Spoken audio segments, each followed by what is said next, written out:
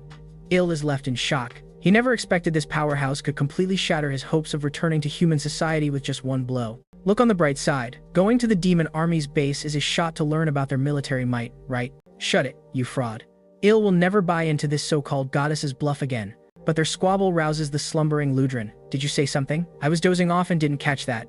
Il quickly shakes his head. No, I was just expressing how lucky I feel to be with you, sir. Upon hearing that, a smile spreads across Ludren's face and a curious idea springs to mind. Once we reach the base, I'll officially propose you join the demon army. Il freezes instantly. That means any hope of escaping is basically out the window. It's my honor. 5 hours later, the convoy rolls into the demon army headquarters. As soon as they arrive, Ludren sets out to introduce Il to the commander. Even though he knows it's a bit out of line, he's convinced the commander will take a liking to this young man. But hey, tread carefully with your words. Otherwise, music might be pushing daisies. Shortly after, they reach the entrance of the hall. Commander Hermes, it's Ludren. As soon as he speaks, a sweet female voice calls out from within. Step inside. With her music nod of approval, Ludren strides into the hall and bravely owns up to the fortress's downfall, but Hermes disagrees. She blames it all on the supply officer. If not for the shortage of materials, the castle could have been done ages ago. Better get a body bag ready for him.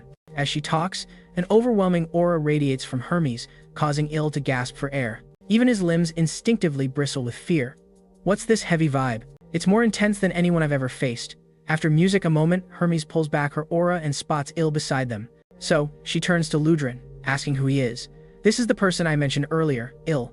I brought him to join the demon army. Upon hearing this, Hermes zooms toward Il. She's instantly intrigued by Ludren's recommendation, but her expression shifts with concern. He's got a human body, he could easily end up as dinner here. Dinner? Il is startled and glances at Ludren as if he's his last hope. With me around, no need to worry. I'll train you myself and make you tough enough. But Hermes dismisses the idea outright, believing it's beneath a high-ranking officer like Ludren to train a human. So, she sticks her hand in her mouth, rummaging around until her body twists unnaturally. Finally, she spits out a bizarre creature from the top of her head. From now on, you're my pet guardian. This is Popo. Isn't he adorable? Adorable. Music. Adorable my foot. Il just wants to keep his distance from this thing. Yet, under Hermes' pressure, he reluctantly agrees. It's an honor to look after Popo. Excellent. Hermes says this as she tosses the creature over. She then drops some crucial info. Don't forget to feed him. He gets cranky when he's hungry. And when music cranky, he has a taste for his guardian. Just like that, Il finds himself officially part of the demon army, and he's given a heroic task, win Popo's love. He glances at the sleeping Popo. What in the world does this have to do with becoming a hero? Just as he wonders, the door abruptly swings open, and a balding goblin struts in. Music, his partner and Popo care. Il initially tries to be friendly towards the other, but he knows that if trouble arises, he will definitely be the main course first. We need to get Popo's dinner ready now, the balding goblin commands. If you comprehend, you can start now. Before he finishes, Popo jolts awake. Terrified, the balding goblin instantly ducks behind Il. This newbie is the meal we've prepared for you. As he says this, he tries to pin Il down to make it easier for Popo to munch. One of us is going down anyway, so why not it be you? But the balding goblin grossly underestimates Il's strength and gets thrown aside in an instant. Snack time. A moment later, the sound of Popo chewing and swallowing ceases. But after his feast, he's still hungry, so the goddess Rachel targets him. Help me. Hurry, save me. As they dash, Popo's fury escalates, even eyeing Il like a snack. Quick, think of a way to soothe an angry pup. I've got it. Il suddenly remembers something that no pooch can ignore. Go outside and play. At this, Popo's eyes clear up instantly. Then he leaps right into Il's embrace, just like I figured. Soon enough, Il takes Popo outdoors. But they're lost when it comes to the kitchen. While they stumble around, a goblin surprises them out of nowhere. Il quickly shouts, "Hey, Where's the kitchen? Kitchen? It's off to the right. With that, the goblin bolts away without a second glance. Il bursts into laughter. Are all the demon troops this spineless? Seems like I can count on my dog from now on. However, just as he's feeling smug, he turns around to see that Popo has vanished.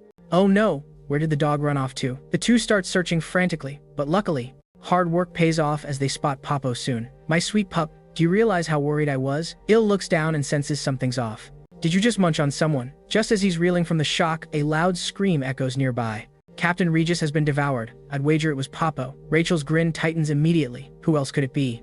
Il swiftly grabs Popo and takes off, with the goblins trailing behind. Sadly, their little legs can't keep up with Il. Unfortunately, Il and the gang run straight into a dead end. When they turn around, a swarm of goblins has them cornered. The human who offed the captain will go down, too. Another goblin smacks his lips. I hope our captain hasn't been turned to mush yet. I've always wanted to know how he tastes. Facing this dire situation, Il suddenly gets a brilliant idea. How dare you be so insolent? With that, Il shakes Popo in his arms. Do you have any idea who this is? It's Popo. As he speaks, the goblins instinctively step back. They're well aware of the terror that is Hermes. Commander Hermes may have a pet, but there's also one who fears nothing.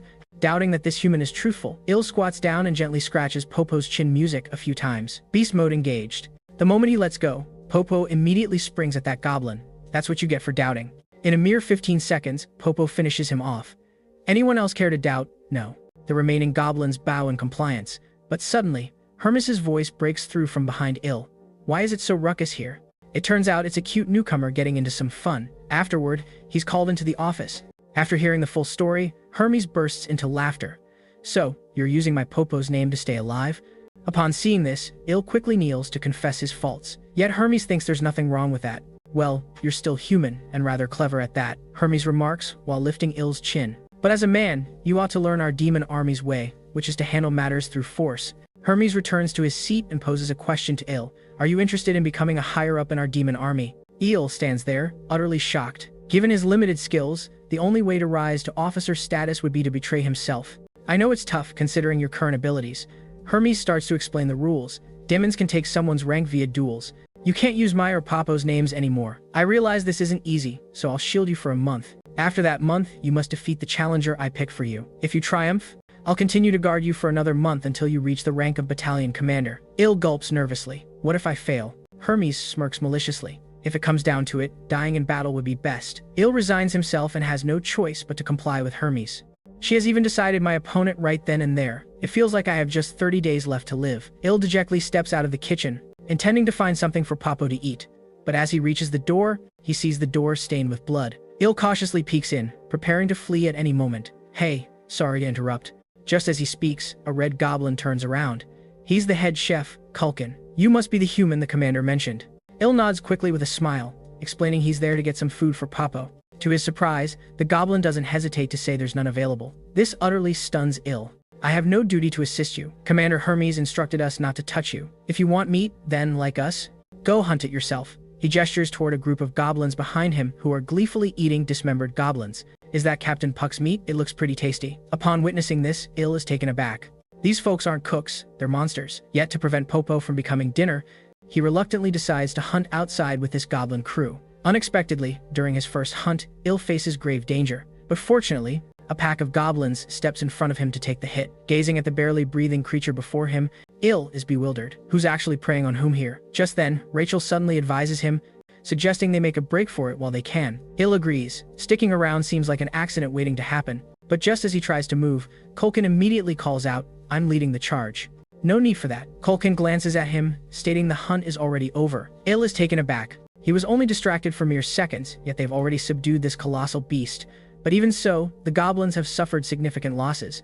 13 dead and 25 gravely injured by the end of this hunt. Surprisingly, Culkin shows no concern for such heavy losses. Instead, he appears very pleased with the outcome. Let the crew rest for a bit and prepare for the next hunt. After pondering for a moment, Il suddenly gives up the idea of escaping. Really, my Mr. Hero, are you truly going to hunt monsters with these guys? No, that's not necessary. Il has reconsidered. As long as he takes part in the kills, he can gain experience and level up.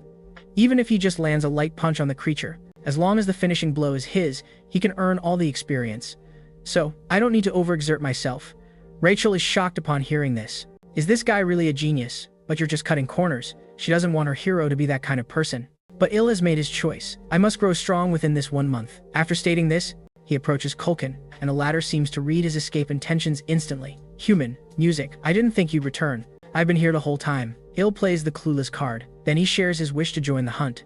You, human. Culkin doesn't immediately respond but locks eyes with him intently. This makes Il's heart race. The previous officers appreciated my modesty. Is this guy different? But he quickly realizes he's overthinking. Suddenly, Culkin bursts into laughter. A human actually speaks such daring words. How adorable. Il scratches his head. All thanks to your influence, chef. Dazed by the flattery, Culkin makes a bold choice, allowing Il to lead the team in hunting monsters. This totally shocks Il. He wanted to stay back and soak up the experience. No. How can a lowly human like me stand before the esteemed demons? They'll surely be displeased. Just then, a frantic goblin rushes over from a distance. He quickly narrates the situation to Culkin. A pack of wild wolves is attacking, contrasting sharply with the goblin's state. Culkin remains surprisingly calm. He grabs the cleaver sheathed behind him. More savory meat for us, little ones. Let's go. Perfect. Il smirks a bit. I just need to time my strike and land the finishing blow. I'll help you too, Mr. Hero. Rachel exclaims nearby and casts a spell.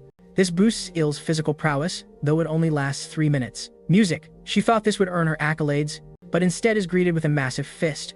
You have this and didn't use it before. With the boost, Il feels invincible. There are just 5 black wolves. Then he suddenly leaps and strikes a wounded black wolf on the ground. Level up. Level up. Surprisingly, after snagging 1 kill, he directly gains 4 entire levels. But just as Il celebrates, he spots a goblin nearby trying to finish another.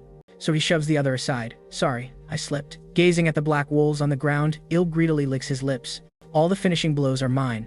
Under his command, the 5 black wolves are swiftly taken down. Il plans to leave right away, but unexpectedly, Culkin calls him back, announcing it's time for a feast. This is the chef's privilege to savor the freshest delicacies. With that, music. He hands Il a portion of meat. As someone who contributed, you should try some too. Gazing at the raw meat, Il feels a strong aversion but doesn't dare reject this gesture, so he forces himself to take a bite. The meat itself is decent, but raw and plain, it tastes terrible. As Il ponders, inspiration suddenly strikes. If he can create tastier dishes, maybe he can gain their favor? So Il wastes no time and buys a bottle of MSG from the hero shop. This draws strong criticism from goddess Rachel, who believes hero points are too precious to squander on simple seasonings. Even if they find it tasty, it won't change much. You need to consider the bigger picture. Il dismisses music, her critique, and starts grilling a piece of meat, aiming to silence Rachel with his results. Just you wait. With this technique, even a shoot-in soul would be a culinary masterpiece. The instant he showers the succulent, medium-rare grilled meat with seasoning, an extraordinarily rich fragrance erupts. I am the culinary deity of this realm. Il feels immense pride in his creation. Once it's ready, he rushes it over to head chef Culkin, since freshly grilled meat is the ultimate temptation. But Culkin merely glances and politely declines right away. No thanks, I'm already stuffed. Confronted with this reality, Il refuses to back down. This is my crowning achievement. If you could do me the honor of tasting it, I'd die with no regrets right now. As he begs repeatedly, Culkin finally gives in, grabs the grilled meat, and takes a bite. But unexpectedly, that one bite catapults him back into his childhood. It's like my mother's cooking. Culkin is incredibly pleased with the grilled meat. To show his gratitude to Il, he hands over a hefty bag of fresh meat in exchange. If you ever need anything, don't hesitate to find me again. Il carries the fresh meat back to his room. Popo, I'm back. But, suddenly, no sooner has he spoken, than Popo pounces at him with its jaws wide open. In a panic, Il hastily pulls the fresh meat from the bag, finally managing to quell Popo's hunger. Hey buddy, eat your fill. Having secured a food source, Il doesn't have to fear becoming Popo's next meal and truly becomes his master instead. After gorging on 30 pounds of fresh meat, Popo's affection for Il skyrockets. Congratulations on completing the quest. You've effectively won over Popo's favor.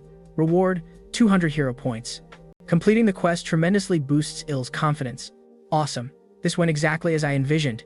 He quickly opens his status panel, but Rachel, watching from the side, is instantly flabbergasted. Are you saving those 22 free attribute points for your next life or something? That's because a certain fool didn't fill me in on what these are for. Il shoots back, successfully silencing Rachel since, as his personal goddess, it's her duty to enlighten Il about everything in this world. Alright, Rachel replies and promptly begins detailing that attributes are categorized into 4 types: strength, agility, stamina, and magic power. Wait.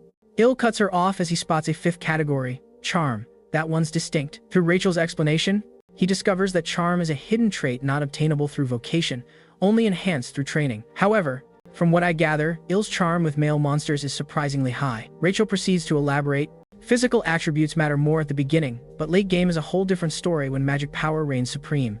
Il takes her advice and allocates most of his points to physical attributes. Now you can head to the hero shop to buy the basic principles of magic control. Rachel continues her lesson. It will teach you how to wield magic power, and it costs about 100 hero points, but Il rummages through the hero shop repeatedly yet can't find this so-called magic control guide anywhere. How is this even possible?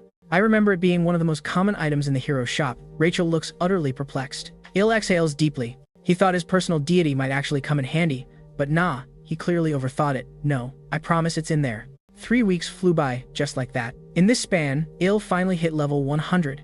It took way longer than I anticipated. I must be the hardest working hero in this realm. The endless grueling grind leaves him in pain. What are you on about? Aren't you practically an idol now? Idol. That word instantly ignites Il's rage, and he shoves Rachel to the ground. Do you have any idea how many times I was on the brink of death? Typically, it takes half a year to hit level 100. I was merely being kind. No offense taken. Rachel looks miffed. You brought this on yourself. But just as they're squabbling, the door swings wide open, and a goblin rushes in a panic. Beast Tamer Il, the commander demands your presence. Quick to respond to the command, Il wastes no time and swiftly makes his way to Hermes' office. His physical change astonishes even Hermes. In under a month, Il's physique has noticeably beefed up, and his magical power has doubled. All thanks to hustling to feed Popo. Il quickly tries to downplay it, but this does not escape Hermes' observant gaze. Is it because of the hero system? He breaks into a cold sweat. Does she know I'm a hero? Hermes stands up, declaring that from their very first meeting, she saw through his entire facade. She refrained from mentioning it because he's highly favored by Lordran. And now there's yet another reason not to wipe him out, which is the duel coming up in a few days. Yes, Hermes agrees. Then suddenly, a menacing aura radiates from her, and she morphs into her true form, lunging toward Il. But when they're less than a meter apart, she halts. If you wish to survive, work hard and try to please me. Got it? After saying this, Hermes sends Il back to his quarters. What exactly will captivate the crowd? Glitzy displays or sheer dominance? Il keeps wrestling with this thought because if he can't appease Hermes, it's lights out for him. What do we do? What do we do? We're doomed. Rachel performs her usual unhelpfulness, providing zero assistance. Let me think. Il opens the hero shop, convinced that knowing yourself and your enemy is the key to victory. However, aside from the foe's name, they glean nothing else. Perfect. This is what I need. Il doesn't hesitate to snag an item, a power gauge, that will enable him to assess his opponent's strength. Il aims the power gauge at Rachel, revealing a combat power of 375 with no benchmark. He's clueless about what that power level indicates. Then let me check yours. Rachel proposes. She positions herself behind the power gauge and aims it at Il, and the ridiculous number instantly leaves her speechless. This power gauge must be malfunctioning, right? How can you possibly exceed me? Because it indicates that Il's combat power is an immense 1,560. What's the fuss about? Anyone can see you're the weakest here. Il remarks as he retrieves the power gauge. Rachel's eyes well up because prior to being thrust into this new world, her power was over 10,000. To verify the gauge is functioning correctly, Il turns to Popo. Let's check what this little guy's power level is. Holy cow. The moment he glimpses the figure, Il is taken aback. 47,400. I can't believe we're both weaker than a dog. Are we certain this isn't a purebred? After a moment's contemplation, Il decides to take the power gauge outside to measure everyone's levels. The weakest among them are the young goblins, while the majority fall somewhere near his own strength. But those ranked as commanders all possess combat power beyond 10,000. You mentioned my rival is a platoon leader, right? Rachel nods affirmatively. His name is Iskin. I've heard he's a half-orc with a pig's head. If he's merely a platoon leader, Il figures his combat strength should be around 3,000. If I level up now, I might just be able to take him down. Yet, while the ideal seems promising, the reality hits hard. When Il checks the opponent's power level, he's instantly struck with shock, breaking out into a cold sweat. This guy boasts over 6,000 combat power. Facing him would be like asking for death. While Il is still reeling, the hero system suddenly activates. Your chances of defeating that pig are practically non-existent. But remember, perseverance in desperate situations is your true strength, which is why I'm presenting you this opportunity. Boost your combat power to 3,000 within 1 week. Reward, 300 hero music points. This quest comes at the perfect moment. Il smirks. Alright, no matter what it takes, I'm all in. Whether it's the Observer or Hermes, just wait for me. I'm going to survive until the end. The following morning, Il heads to the kitchen, where Kulkin is present. Spotting Il's power gauge, he can't help but inquire. Nice accessory. Where'd you snag it? Il shrugs. I saw others wearing one, figured I should grab one too. Kulkin turns away, baffled by the fashion sense of the youth these days, instructing Il to prepare for hunting. Yes, sir. As Kulkan's back is turned, Il discreetly scans him with the power gauge, over 35,000. This isn't just ordinary commander material. No, It's not just him. Il quickly examines everyone else in the kitchen, and their combat clears throat. Powers are significantly elevated beyond that of average soldiers. Is this what comes from relentless battles against monsters? Sizing up the situation, a brilliant idea ignites in Il's mind.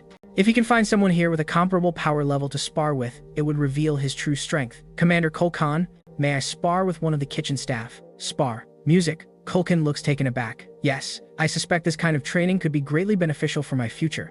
Kulkan appears serious. He thinks Il, as a human, is already quite strong and shouldn't rush his training. Il wears a disappointed expression. What a bummer. I brought some meat to grill as a thank you today, but I guess we'll have to save it for another time. Il pretends to stash the meat from his backpack away. Kulkan grabs Il, saying, let's start right now. Who do you want to go up against? The preparations for the sparring match begin without delay. Il selects a beastman named Gorbacham as his opponent. The choice for Gorbacham over other kitchen soldiers is straightforward. First, he shares the same beastman type as Kulkan, and Gorbacham seems to be the simplest among the kitchen crew. Yet, his combat power sits at 2,500, nearly double Il's. To be music honest, he doubts he can win.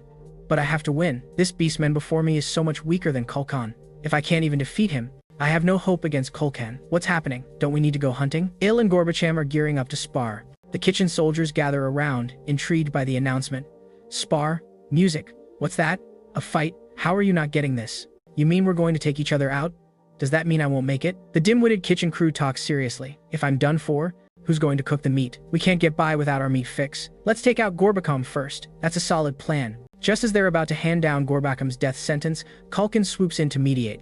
Quiet down, you idiots. Sparring isn't about killing, it's simply testing each other's might. The kitchen crew murmurs under Kulkan's explanation. Is it arm wrestling then? Maybe a tug of war? Kulkan decides to disregard these fools. Pay attention, Gorbacham. He just needs to ensure Gorbacham, his sparring partner, gets the picture. You can't take out I under any circumstances. You can fight, but keep it in check.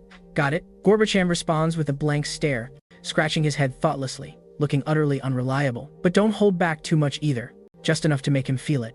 You got that? Understood. It's best if nothing gets broken. Music, sparring is a delicate balance. Once this wraps up, I'll reward you with more meat, so give it your all. As soon as Gorbacham hears the word meat, his eyes light up like fireworks. Count on me, head chef. Gorbacham suddenly snaps out of it and steps forward.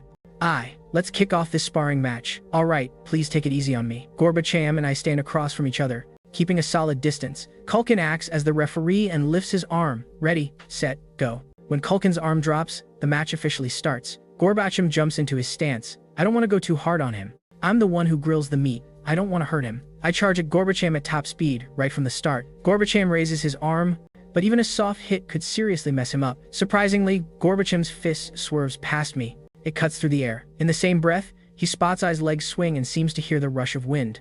Massive shoe. The mud-stained sole looms larger. I'm about to get music smashed. That's the last thing Gorbacham remembers. True to form, he's dropped by I with just a single kick. 2 hours later, the 3rd Legion arrives in the woods behind headquarters. Even though no monsters have shown up yet, I'm already buzzing with unusual excitement. Music. Honestly, I didn't expect to win, but I took down a beastman who's got twice my combat power with one clean hit. Now I realize combat power isn't everything, and I stand a fair chance against Iskin. Of course, Iskolkin is way stronger than today's Gorbacham, wielding power that truly deserves the title of monstrous. Music. A swarm of young Terras has emerged ahead. Finally, the news I've been waiting for comes in. Really? So, this place is Terra's turf. Kulkan looks confused. This feels a bit off. Normally, this area doesn't host Terras. It makes the typically decisive Kulkan a bit unsure. I walk up to him. Is there an issue? Is Terra's music meat not worth it? No. Terra meat is pretty amazing, especially that tender Terra bone marrow. It's a total delicacy. But Terras are social beings. If we're careless, they might swarm all at once, particularly the mother Terras, the Terra Queen, who has fierce maternal instincts. If we rile up her little ones, it could get really messy. So, can we call it a day now? Il scratches his head and chuckles.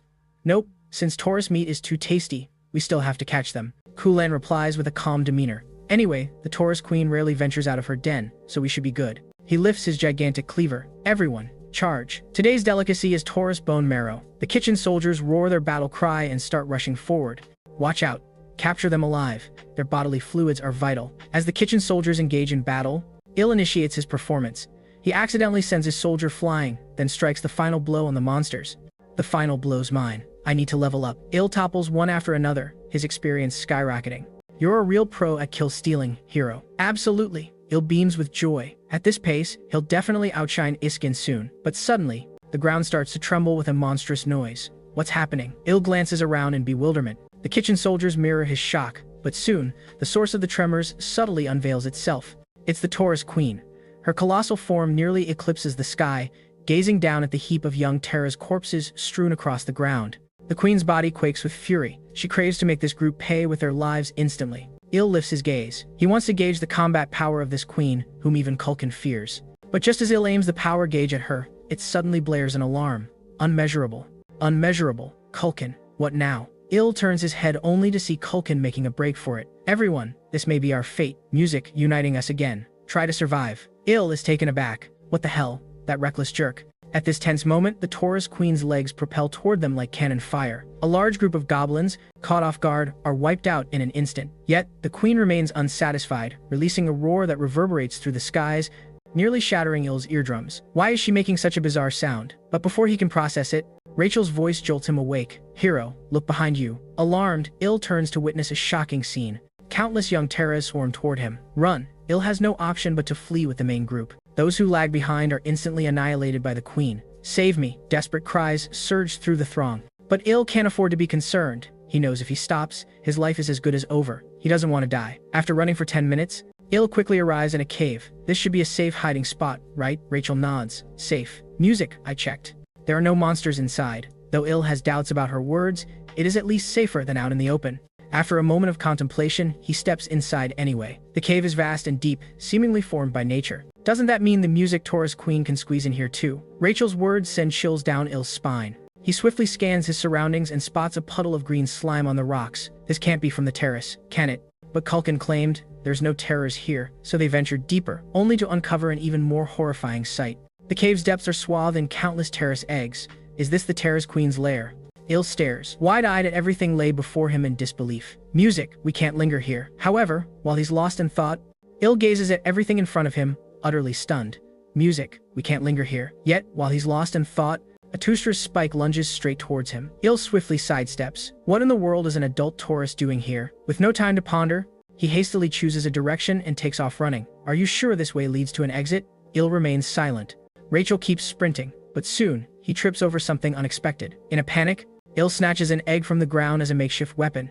He hurls it towards the terrace with all his strength, and, predictably, it catches it. But the terrace holds the egg gingerly, as if frightened of shattering it. What's happening? Il stares at the terrace, which has ceased its assault. Is it protecting that egg? Rachel pauses for a few seconds in silence. I think it really likes what you threw. There's slime all over it. Il glances at the other eggs scattered on the ground, and a sudden idea sparks in his mind. Could these possibly be terrace eggs?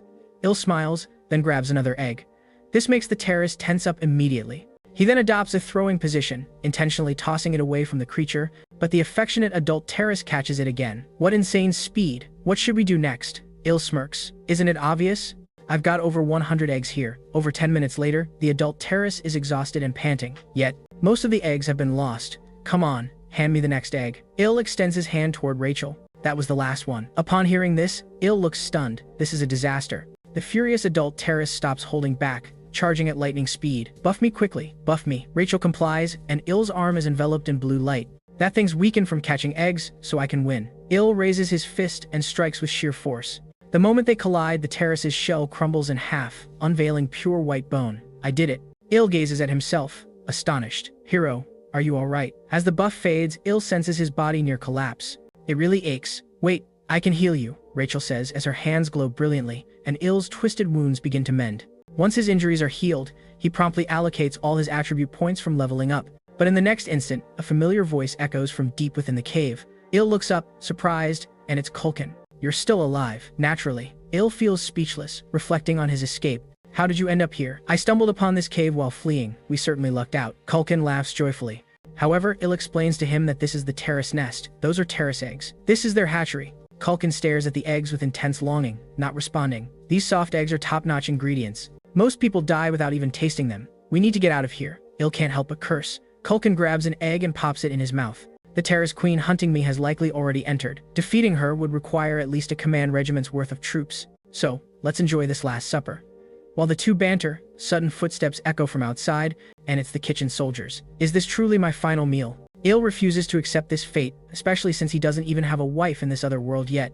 My life can't end like this. Meanwhile, in Commander Hermes' office, she summons Ludrin. No need for such formalities. How's the task I assigned you progressing? As you instructed, I nailed the capture of the next saints. Music, I just had a feeling. I knew you could pull it off. In roughly 3 weeks, Lordran nailed the Holy Empire's elected saint test. Nice job. Hermes ruffles Lordran's hair, but at this moment, the door swings open abruptly. Commander, urgent news. The kitchen crew had a mishap while gathering ingredients.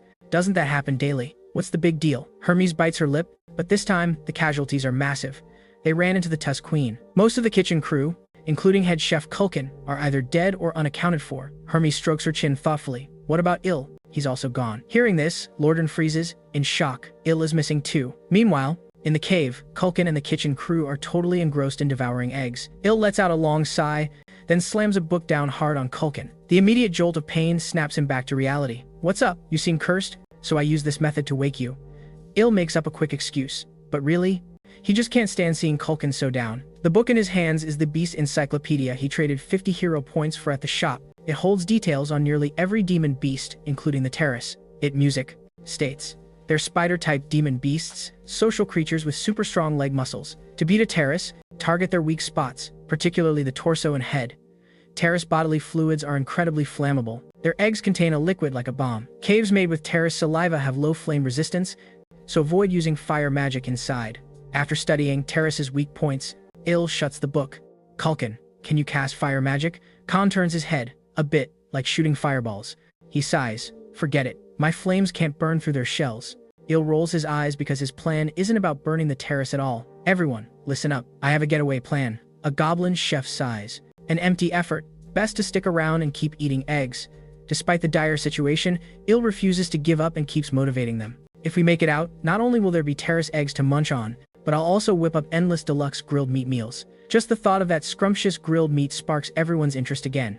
Music, let's get going. Even Culkin immediately chimes in, salivating. What's the game plan? A few seconds later, he lays out his plan. We just need to keep running towards the exit. No stopping, no matter what happens. Let's move. The moment he says this, Il takes charge and bolts ahead, with everyone hot on his heels. Unfortunately, they only make it a short way before facing a massive group of adult Terras. Culkin, get set. Il clutches 2 eggs tightly, then hurls them hard against the wall nearby. At the same time, Culkin unleashes fire magic. The instant the Terrace egg fluid meets the flames, a massive explosion, music erupts. The shockwave nearly demolishes the whole cave. To save the remaining eggs, the adult Terras have no option but to halt their chase after Il and extinguish the flames first. While they're distracted, run fast. Music. Though everyone keeps fleeing, the tricky landscape makes it nearly impossible to spot the exit. Only a single egg remains. We need to find the exit before it's gone, Il shouts. Rachel suddenly sees a glimmer of light ahead. Look, there's light. That's the exit. Dodging the non-stop attacks from the adult Terrace, Il charges toward the glow. Soon, they draw nearer and nearer to the light. We're almost free. But just when they're about to burst through, Il halts in shock as what stands before them is nothing less than the colossal Terrace Queen. Music. She completely obstructs the cave's exit. We're done for. The Taurus Queen is back.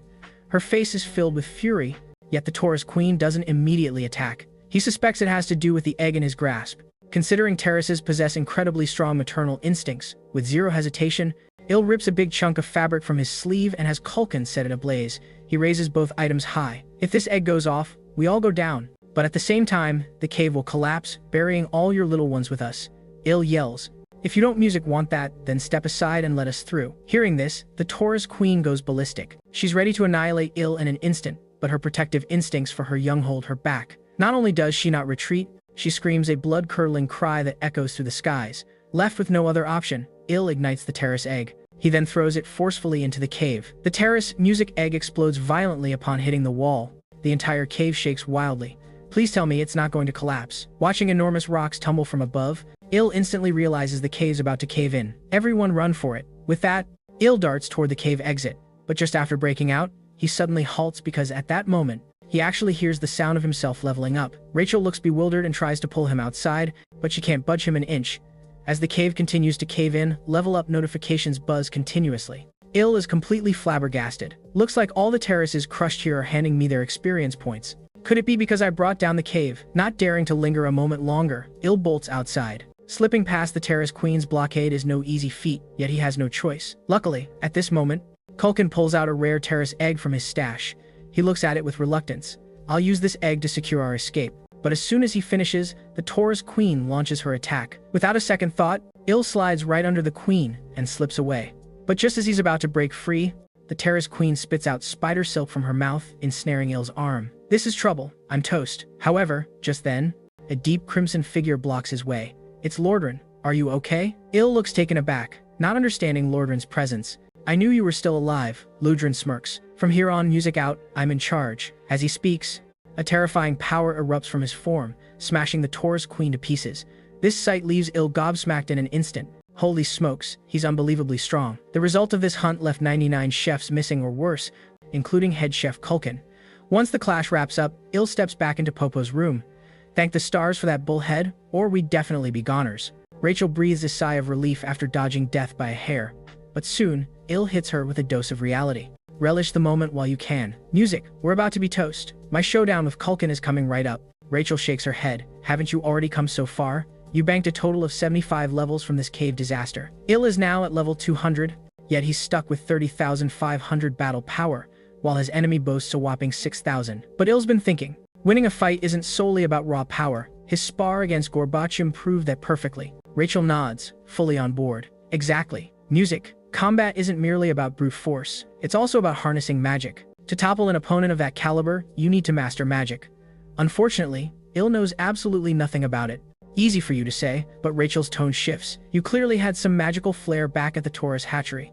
Il's left in confusion by her words. Did I actually use magic? Was it back then? While he's deep in thought, Lordran swings the door open, giving Il quite the scare. Sir, what brings you into our humble abode?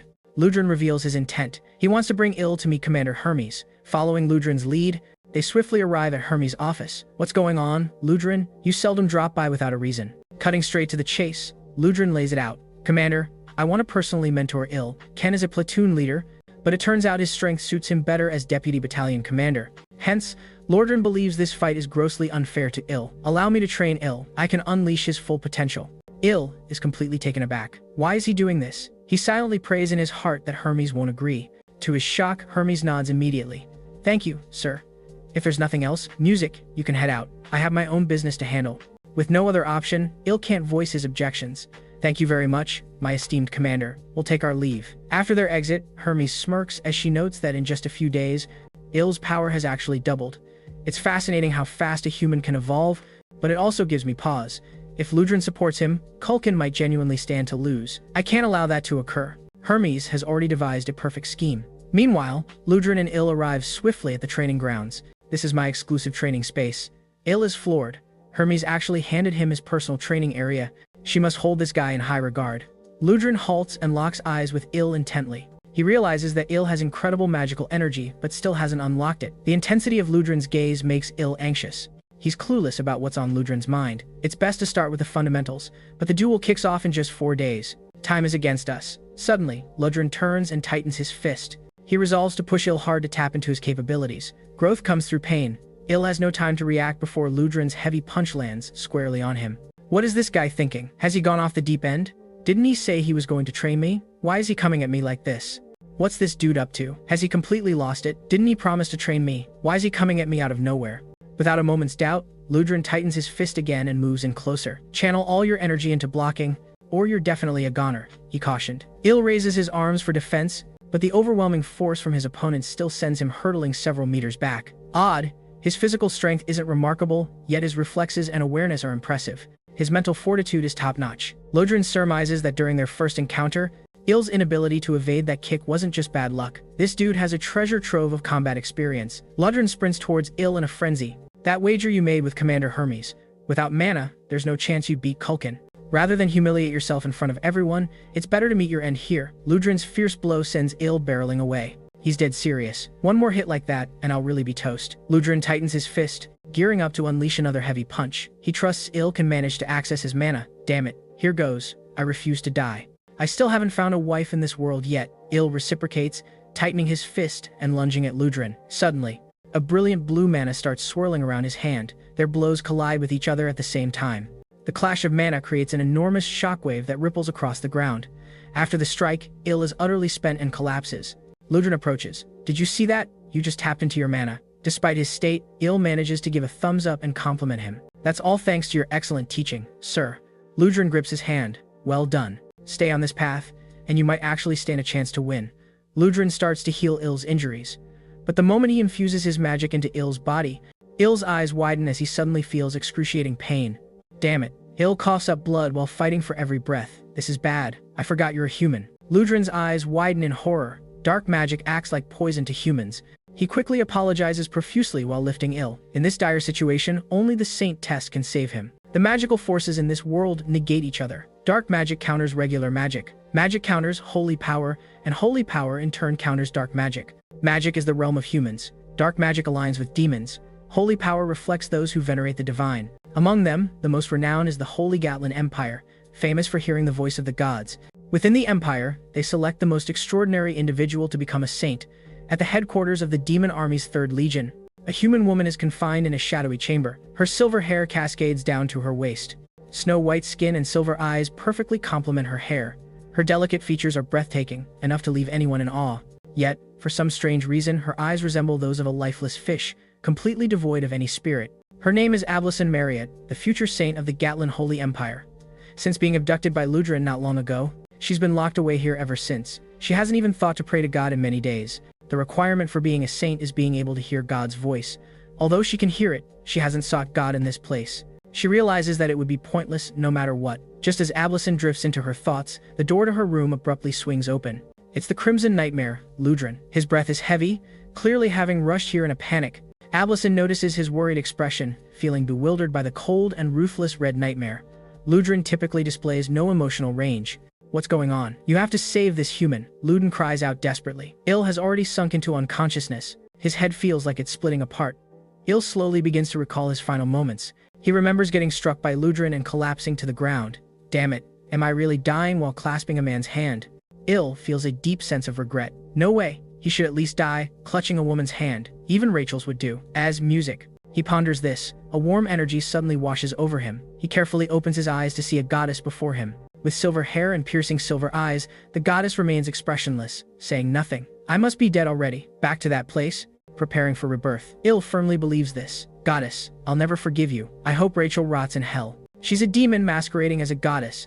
If you're planning to make me a hero again, you better marry me first. The saint hears this, and a shadow of sadness crosses her face. How tragic. Dying alone in both lives. Before Ill can revel in Saint Tess's sweet voice, Ludren bursts in. You're finally conscious. He wraps his arms around Ill, tears pooling in his eyes. The overwhelming pressure feels like it might crush Ill's very being. At this rate, I'm destined to die again. Ludren quickly releases Ill. After a brief shock, Ill catches his breath and scans the surroundings. The goddess is still there. Could she actually be a person, not a goddess? Oh no, what did I just say to her? Has he fully healed? Ludren urgently questions the saint. Ablison shakes her head. That's still unclear. As you've noticed, the dark magic hasn't entirely departed from his body.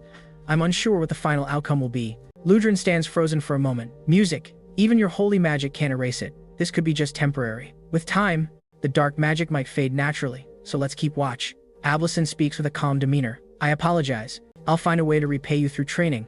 Ludren hugs Ill tightly. No, sir. You don't need to treat a subordinate like this. Before Ill finishes his protest, Ludren lifts him out of the room. The saint left behind looks bewildered. That demon is actually training a human. Who is he, really?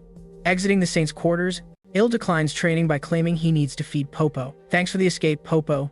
I heard you already devoured a soldier who came to feed you, so you shouldn't be hungry again today, right? Even though Ill doesn't have to fear being killed by Ludren in training anymore, the dark magic still lingers in his body. That shouldn't pose a big problem, right? It won't kill me, Ill reassures while glancing at Rachel. He sees her sitting on the ground, tears streaming down her cheeks. She had overheard everything Ill said to Ablison. She never thought her hero wanted her to burn in hell. Yes, it's all my doing. The dark magic in you and your near-death experience. It's all because of me. I'm the goddess in disguise as a demon. I deserve an eternity in hell. Ill suddenly realizes that his words may have been a bit too harsh. He approaches Rachel to offer comfort. It's okay. It's okay. Rachel. Rah, just let it go already. I can't function without you, my muscle machine. Silence. I don't want to hear your voice. Time races ahead to the next day. Ill arrives at Ludren's exclusive training area like always, getting demolished in the process. And naturally, Saint Ablison steps up as Ill's personal healer. I appreciate your healing touch. Before the duel tomorrow, I need to ask something. Ill rubs the back of his neck sheepishly. Could you pray for me to survive the match? And if possible, I'd love for you to come and watch the duel tomorrow. In a flash, the duel day is upon us. From all the vigorous training, Ill's body is aching all over, yet his spirits are steady. In other words, he's gained strength. However, the crowd isn't overly optimistic because humans inherently face an uphill battle against demons. Music Ludrin, who do you think will take this? Hermes inquires from the stands. Ill. He possesses remarkable talent and has endured tough training. Ludrin responds without a pause. Want to place a wager then? If you win, I'll let you keep training him. Hermes isn't convinced of Ill's chances. If you lose, I want you to end his life yourself. You said you believe in him, so you need to own those words. Got it. Ludrin agrees but feels the pressure mounting. He hopes Ill makes it through. I can win. Ill hangs his head, for under Ludrin's guidance, he has cultivated a brand new skill, the Eldrin fighting technique. It's a vibrant martial art, incorporating 10 unique boxing styles adjusted from the legacy fighting approach of Ludrin's lineage. The goal is to overpower foes. Though his skill level is still building, Ill's physical strength has significantly increased due to training. I must succeed music, because Saint Tess with silver hair is watching me. Just as Ill is deep in thought, his opponent, the beastman Music, Culkin, strides in. The demonic energy emanating from him has skyrocketed in just a short span. Clearly, this energy mirrors Hermes's. At Music this moment, Ludrin notices the demonic energy and anxiously rises. You can't back down. Do you understand? Hermes says with a grin. The duel officially kicks off shortly after. Black mist-like tendrils pour from Culkin's form with a roar. His voice laden with magic echoes across the terrain. At this moment, Music, his battle power reaches a chilling 10,573. What is happening? How could he boost so much in just a few days? Ill is utterly flabbergasted. Unbeknownst to him, this is truly Hermes' influence. I won't retreat. Ill tightens his fists. He swiftly rushes at Culkin, but just as he nears, Culkin swings his enormous iron club, crashing forward with immense force, splitting the ground beneath him. Ill twists to evade the hit, then strikes at Culkin from a different angle. His fist lands hard against Culkin's face, yet this blow is far from fatal, so Ill unleashes another hit with his opposite hand. What he doesn't foresee is that, despite taking such a violent blow, Culkin doesn't budge an inch. He retaliates with his iron club, almost connecting with Ill's left arm. After dodging, Ill gazes at Culkin. Aside from a slight trickle of blood, he appears to have taken no real damage. Before Ill can hesitate any longer, Culkin charges at lightning speed. Music, but in Ill's vision, these moves are all too predictable. Thanks to Ludrin's rigorous training, he can effortlessly read his opponent's actions. Stay calm. Ill recalls his lessons. Combat is the blend of techniques and mana. This fusion can drastically amplify the power of your strikes. It's not only raw strength that matters. More crucially, music. It's about possessing the skills to take down your rival. Ladrin mentioned that Ill can utilize his learned techniques because he lacks the intent to kill. Thus, those strikes mean nothing. Now, it all clicks. Strike to annihilate. Ill tightens his grip. A brilliant blue aura radiates from his hand. No matter who stands in my way, I will take them down. Ill unleashes his mana-infused combat technique directly at Culkin's abdomen.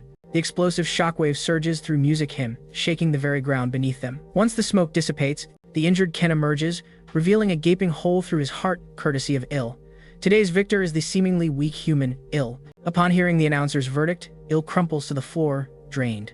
That strike exhausted nearly all his mana. I did it. I punctured his heart. But just as everyone believes the fight's over, web-like substances start oozing from Culkin's wound, slowly sealing the massive gap in his body. This strange and surreal ability seems far beyond what a creature like Culkin should have. He's not dead, even after having his heart destroyed. How can that be? It must be Hermes' influence. Ill starts to piece this together. He casts the dark magic immortality curse on Culkin. Ludrin sweats nervously for Ill, while Hermes wears a smug smile. He grasped this martial art in record time. His skill is astounding, but I had a feeling this would happen. Within mere seconds, Culkin is already upright again. What in the world? A curse? Rachel appears baffled. Yet, if it's a curse, it shouldn't last too long. Culkin lunges forward, saliva dripping. Ill observes his opponent's movements and realizes they mirror the previous ones. Those attacks are too easy to avoid. But as he prepares to evade, his legs betray him in this critical moment. Unable to dodge, Ill is smashed into the wall like a bullet by Culkin. He musters all his strength to twist Culkin's arm. But even as he hears the crunch of bones breaking, Culkin acts as if he feels nothing. He flings Ill away with such force that Ill briefly loses consciousness. Damn music it. I can sense multiple broken bones throughout my body. Get up. You got this. From the stands, Absinthe scarcely speaks to Ill. That's right. It's not time to quit. Motivated, Ill struggles to his feet, trembling. I absolutely cannot let myself down in front of the girl I invited. We haven't even gone on a date yet. As Ill contemplates, a massive surge of mana ignites from within. If my bones are shattered, I'll shield them with mana armor. Boosted by mana, Ill springs back into action. He leaps high into the sky, channeling all his mana into both hands. Die. Ill's blow crashes down onto Culkin's head, nearly pulverizing his skull. Yet, even then, Culkin remains alive. A sinister black mist once again erupts from his body. Il gazes at Culkin with utterly composed eyes. Victory dominates his thoughts for the day. Il raises his hand. This is my turf. Step up, muscle-bound brute. As Il talks, he lands another punch on Culkin's head. Did you teach him that kind of mana finesse? Hermes queries Lordran with skepticism, but gets a negative response. Instantly, her nerves kick in. So we really need to tread carefully. He's a beast. This term, coming from her lips, carries the authority of a legion commander. Even for her, aside from the Demon King, no one dares to rival her status. The duel wraps up rapidly. As Il comes to, he finds himself back in Papo's quarters. How did the match end? Il couldn't catch the finale. All he recalls is pummeling Culkin. You triumphed, and then Saint Hess healed you. Upon hearing Rachel's response, Il quickly checks his hero system. He realizes that from that battle, he directly soared up by 12 levels, and his stats have significantly improved. Plus, he picked up a brand new skill called Mana Control, Music. Even the experienced goddess Rachel has never encountered this skill. It's no surprise you haven't seen it. Il can't help but grumble. What do you mean? It's just rare. Don't say I'm lacking knowledge. While the two banter, Il spots a small note beside him. Meanwhile, Saint Tess, who healed Il, heads back to her room. She gazes outside. Music. That guy is too unusual. Mastering mana usage within 3 days and learning combat techniques that would take average knights a month is extraordinary. His potential is limitless. Absin rubs her hands together. She prayed to the divine a few days back. Perhaps this is heaven's reply to me, or maybe it's Il's own gift, but that doesn't matter now. He won this duel anyway. Maybe he's the one I've been searching for. Absin muses as she approaches the door. Then she knocks. Saint Tess, what do you need? Absin presses her lips together. I'd like to ask you for a favor. Can we take a stroll? Right now in Popo's room, Il opens the note. It's from Saint Tess, inviting him for a walk in the back garden. Il quakes with excitement. Wasting no time, he rushes to the designated spot. Should I ask for her digits first, or maybe we should swap letters? Coming out this late will definitely upset Rachel. Don't be foolish. She's just toying with you. Let's head back. But as soon as she finishes, Il nervously grabs her, sensing movement nearby. Turning, he spots Absin with 2 minotaurs behind her. This dampens Il's spirits. He was hoping for a private moment with Saint Tess. They're my bodyguards. I can't wander about alone. After hearing Absin's words, Il acknowledges that Saint Tess is under confinement by the demon army. Let's take a stroll first. Under the watchful eyes of the minotaurs, Il struggles to find his voice. You're a hero, right? Absin, music glances over. Il is momentarily taken aback but nods. How did you figure that out? In our world, only demons or heroes sport black hair. Your performance in the duel yesterday was stellar, so I trust you are a hero. Il, flattered by such compliments, chuckles awkwardly. Can I ask you another thing? How do you see me as a person? Is greater than music? What's your take on who I really am? Is greater than music? A wave of confusion crosses Ablison's face. It's rare for her to show any emotion like this. What is this guy even saying? Just when the tension reaches its peak, Ludran's voice breaks through the silence from afar. His arrival shatters the awkwardness. So, you showed up. The Legion commander has requested your presence. This is truly unexpected. The event Il carefully scheduled is suddenly called off. Just like that, Ludran leads him to Hermes' office. Nicely done. Hermes lounges on the desk, eyeing Il. I've seen this duel quite clearly. Your recent feats are impressive indeed. Hermes snaps her fingers. Do you remember the proposition I gave you? Il nods quickly. Yes, you mentioned I should battle opponents you select in return for your protection during that time. Exactly. Then Hermes adds, you told me I should become a demon officer and work here. Hermes nods, clearly pleased. Well, I'm now informing you that was merely music, a ruse. I expected you wouldn't last long. However, my view has shifted. She gestures to Ludran. You predicted he would make an excellent demon officer. So this time, let's attempt something different instead of music battling. Hermes descends from the desk and strides forward. You know, our unit operates an independent cooking company. This time, the cooking unit suffered severe losses, making it impossible for the music executives to have decent meals. Starting today, you're taking command of this unit. I'll grant you the power to recruit cooking soldiers as you see fit. Can you handle that? Il realizes he has no option. Leave it to me. Congratulations on your promotion. You're a company commander now, Rachel jokes. A human hero actually rose to become an officer among demon soldiers. Are you satisfied now? Yes, this feeling is exhilarating. Il doesn't hold back on her. They playfully argue as they approach the Legion kitchen, but as soon as Il pushes the door open, the sounds of ravenous munching fill the air. Looking down, he spots a cooking soldier feasting greedily. He recognizes Il. Oh, it's that barbecue slave. Slave? Il's temper flares at this disrespectful term. He shifts his stiff foot. Listen here, pal, you've got it wrong. As of today, music, I'm the head chef's supervisor. With that, Il delivers a fierce kick to his face. After releasing his frustration, Il gathers all the soldiers in the kitchen. The folks here generally rank around 2,000 in battle power, with the top being 30,500. Observing them, music Il instantly has a pressing question. Why are there so few kitchen soldiers around? Shouldn't the count be between 300 to 500? Yet, there aren't even 30 here. But Il knows he can't defy Hermes' orders or he'll be done for.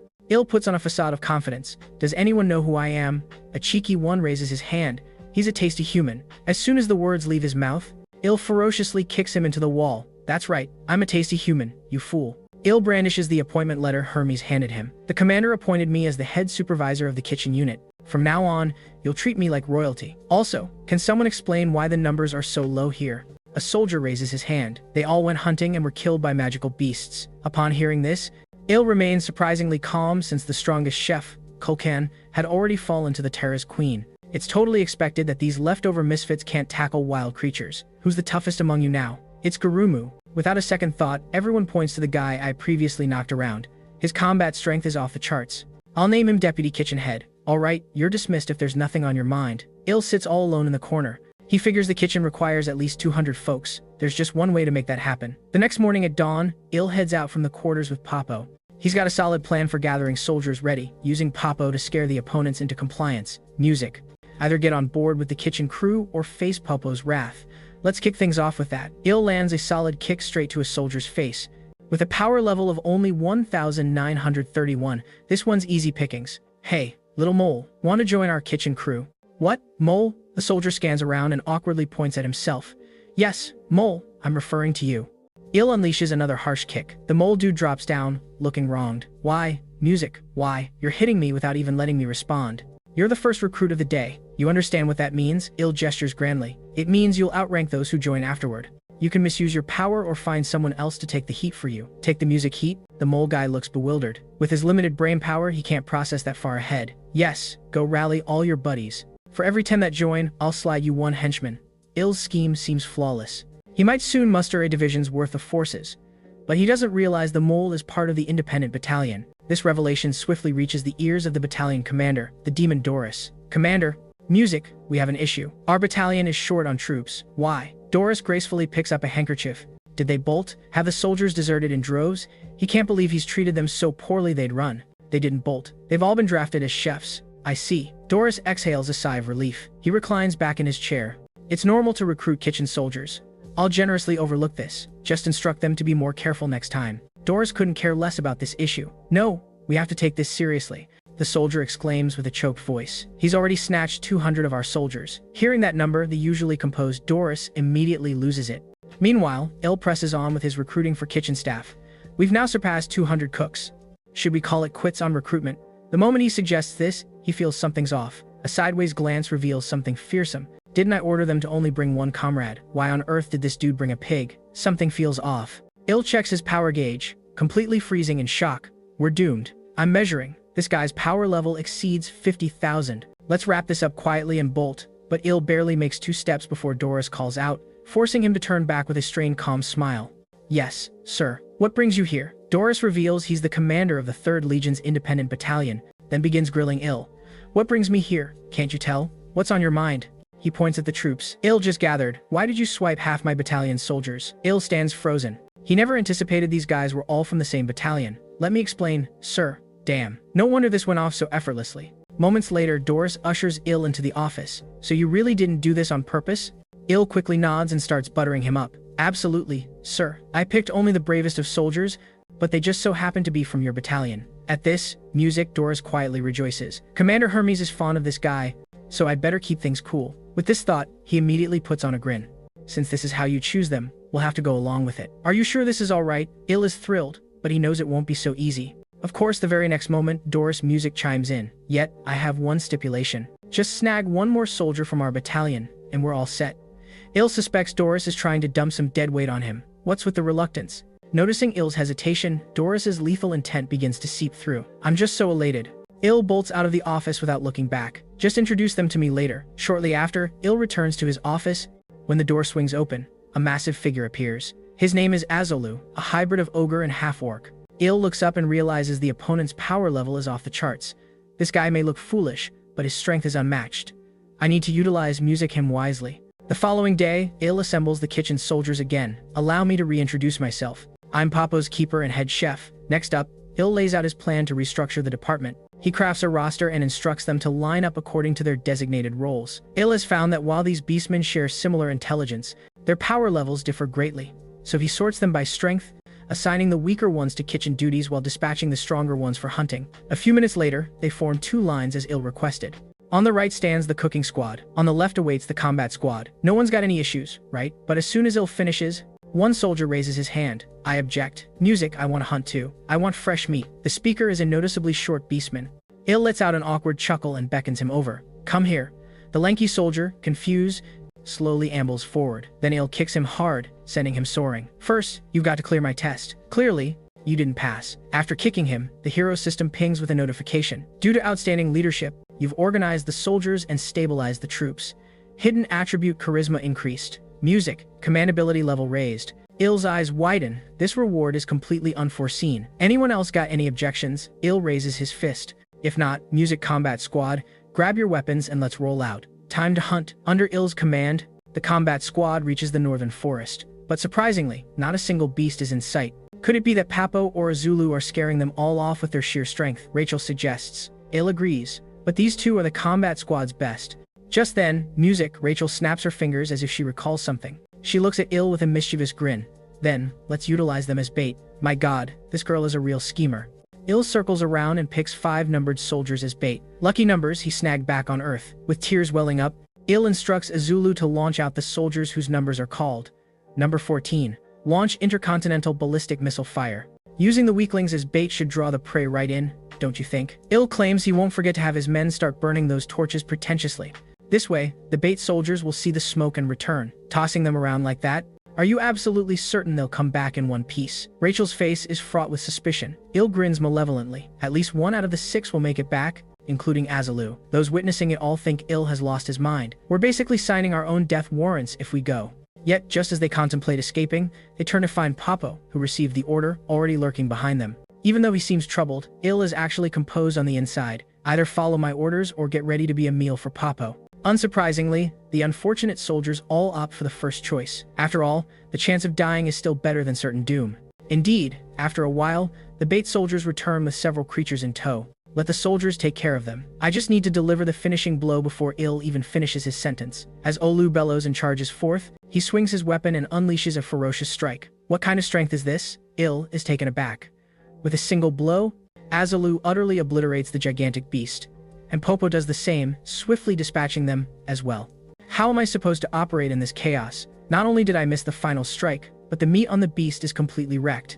When we come back tomorrow, there's no way I'm bringing those 2 along. I'm out. See you all tomorrow. Moments after returning to his quarters, Il makes his way to the kitchen. After stewing in his emotions, he kicks the door open in frustration. Are you once again slacking off? Is the food ready yet? The deputy head chef hurriedly rushes over. We're on it, but today's meat is a little... Il's expression darkens ominously. A craftsman shouldn't complain about his tools. Yes, sir, I'm on it right away. Although he says this, Il is well aware that with these cooks' skill level, even dogs would turn up their noses. But that's alright. Il has come up with a plan. Regular soldiers will eat the cook's meals. Only battalion commanders and above are allowed to taste his cooking. This not only alleviates the production problem perfectly, but also earns him favors from the upper echelons. After finishing the roast, Il immediately seeks out Ablison as she greatly assisted him during that duel. He wants to show his appreciation with a luscious roast. Thank you. I just need a little bit. Ablison pierces a piece of roast. An aromatic meaty scents fill the air. The aroma surpasses her expectations. After taking a bite and chewing, the flavor completely astounds Absin. This is the tastiest food she has ever encountered in the Demon Lord's Black Castle. So incredible. Before long, Absin finishes the entire roast. Afterward, Il picks up the plate to leave, but just then, Absin speaks. She asks Il if he has any goals after departing the Demon Lord's castle, like tying the knot and having kids. Il blurts out an answer, but Absin freezes upon hearing it. She had envisioned a hero possessing grander aspirations. I understand. You're free to go. It doesn't have to be the village chief's daughter. Il bashfully curls his finger. Then he returns the query to Ablison. Me? I don't want to do anything. After pondering for a while, she replies calmly. Meanwhile, in the Gatlin Empire, a subordinate rushes in, panic-stricken. They found St. Tess Ablison's location. She's captive in the Black Castle. Terrified of the insatiable eater Hermes, the Empire hesitates to mobilize its troops. Music. Throughout history, the Black Castle has only been taken 3 times, and each instance was when Hermes was nowhere to be found. After a moment of deep thought, the Pope devises an impeccable plan. Gather our champions and dispatch them as a covert rescue team. The following day, Il rallies his soldiers bright and early for the hunt, yet Absen's words resonate in his mind. I don't want to do anything. Why would he music think like that? With this question in mind, Il sets off on today's hunt. Venturing deeper into the woods, he raises his hand to signal the team to halt, directing all squad leaders to step forward. 10 squad leaders, a total of 10 individuals. They nervously steal glances at Il's face. What's on his agenda today? Thankfully, Azalu isn't around, so he likely won't pull that wild stunt of tossing soldiers into the woods. But to everyone's surprise, Il generously pulls out several hefty pieces of seasoned roast from his pack. Everyone, grab a bite. Why are you just standing there? I said eat. If you don't, you'll become Papo's meal. We will, music, eat. The squad leaders hurriedly shove the meat into their mouths. These muscular men finish fist-sized chunks in under a minute. Head chef, what is this? It's incredible. The squad leader's eyes begin to well up, tears streaming down his face. We truly made the right choice joining the kitchen troops. The head chef is such an awesome person. We'll definitely put in the effort moving forward. Give us another piece. The squad leaders shout with enthusiasm, their faces flushed, but Il lifts his index finger and waves it slightly. The gourmet experience is done. Now the real game begins. Go catch some beasts alive. The squad that captures the most will get to dine with me today. Still standing around? Go. With Il's words, a life and death game for meat commences, with everyone eager to savor that delicious roast again. The squad leaders all dash forward. Achim. All creatures are driven by their cravings. During today's music hunt, Il directly boosts his level to 224. Head chef, which squad came out on top today? Il turns around, declaring the Wild Wolf squad as the champions of this hunt. They will earn the right to enjoy roast. The losers will have to wish for better luck next time. Meanwhile, music. Within the Black Castle, numerous demon soldiers lie in pools of their blood. They all perished at the hands of one individual. Soon, music, this individual arrives at the chamber where Saint Absen is held captive, then pulls back his hood. Saint Absen, I've come to rescue you. The individual is none other than the rescue team dispatched by the Pope, a hero lurking in the shadows of the Holy Empire, Osil Geffen. Surprisingly, after explaining his music intent, Absen outright rejects him, insisting that he leave immediately. Geffen grins and scratches his head, slowly approaching Absen, asserting that this is his mission and he must see it through. But shockingly, Absen continues to decline, bringing up the voracious eater Hermes. If you don't leave, I'll summon her using holy power. But before she can finish, Geffen's powerful punch lands squarely on Absen's abdomen. Sleep tight. When you wake up, you'll be back in the Empire. Absen feels himself being held tightly, a disorienting dizziness slowly creeping in. How can he harness holy power? No, I cannot go back to that place. Not at all. Just as Absen teeters on the brink of consciousness, a fist the size of a sandbag strikes Geffen's face hard. Get your filthy hands off her. You lowlife. That's sick. This hit takes nearly all his might, yet Geffen stands unfazed. A dude exuding dark magic. Quite intriguing. You seem more human on the outside. Geffen scoffs. Nice music. Moves. But your magical power falls short. Before he can finish, Il strikes again, a swirling storm of music. Potent magic. Il's moves far surpass Geffen's expectations. This piques Geffen's interest, considering dragging him back to the Empire too. Geffen blocks the strike and retaliates. The overwhelming force sends blood spilling from Il's mouth, and he collapses instantly. Did he just die? Perhaps Geffen's sudden fury caused his strength to spiral out of control. Rachel, lurking nearby, is instantly shaken by the sight. He knocked down my hero with a single blow. I should probably fetch Papo. After confirming Il is still alive, Geffen retrieves a scroll from his pocket. This is a top-tier holy magic scroll he kept as a backup. But just then, a commanding female voice echoes from behind. What's going on here? Do you need my assistance? It's Hermes. I didn't sense her at all. Geffen stifles his shock and quickly turns. Devouring Fiend Hermes. That title isn't very flattering. Maybe Gourmet would suit me better, Hermes jokes with a grin. In stark contrast to Hermes' demeanor, cold sweat music streams down Geffen's face. Can I actually win? The Pope had warned him to avoid any confrontation with the voracious eater at all costs, yet Geffen had dismissed it. Facing Hermes now, he finally comprehends why the Pope was so adamant. There's zero demonic energy emanating from her. Even at close range, he can't sense Hermes' presence whatsoever. That's a bad sign. It means the power disparity is massive. But Geffen has taken down countless foes stronger than him. He craves the thrill of a challenge once again. In a heartbeat, Hermes' terrifying magical force crashes down on Geffen like an unforgiving storm. Don't music panic. Stay calm. He must concentrate and seek the right moment to escape with the Saint test. Then, while he's thinking, music. A wave of dizziness hits him. His arm has been severed. When did that even happen? Geffen freezes in shock. Make this entertaining for me. Hermes opens her wide mouth, realizing he's utterly defeated. Forget about escaping with the Saint test. Even surviving now feels uncertain. Resigned to his mission's fail, he bites down and crushes the scroll in his mouth. A bright flash erupts as the scroll's holy magic activates. Such pure, holy energy could reduce ordinary demons or beasts to ash on contact, but Hermes, standing there, merely raises an eyebrow. "Oh my," attempting to flee. "Won't you indulge me a bit longer?" In an instant, Geffen vanishes without a trace. His escape skills are impressive. Actually, Hermes intentionally allowed him to slip away. If she truly wished him dead, she could have annihilated Geffen thousands of times in a minute. Demons have roamed the continent for over 500 years. Countless demons have come and gone in cycles. Yet, two demons stand as exceptions, the Demon Lord and Hermes. They tower like unyielding mountains. The Demon Lord almost never reveals himself to others, but the voracious eater Hermes is entirely music different. This time, the ones cut down were Aldrin's minions. Ludrin's going to be furious. Time zooms by, music, and before we know it, the next day hits. Il is back in for another round of training with Ludrin. Your fighting style and spell casting are just as they were, too plain and straightforward. Your creativity is stifled, making your movements look dull and stiff. Ludrin points out Il's shortcomings, then changes tone. No matter how tough you think you are, there's always someone tougher out there. So, to win, any tactic is fair game under Ludrin's watch. Today's training officially wraps up. As soon as Ludrin leaves, Il drops to the ground like a rock. Music, I'm dying. Seriously, someone help me. Thanks to the goddess Rachel's healing, Il starts to feel a bit better. To you, I'm just a healing potion, right? Despite Rachel's complaints, Il's mind wanders far away. I've got nothing to say to you. Get stronger, Il. Only with real power can you defend your beliefs. Saint Tess Absinthe said, I need to become stronger. Il's poorly timed words spark immediate jealousy in Rachel.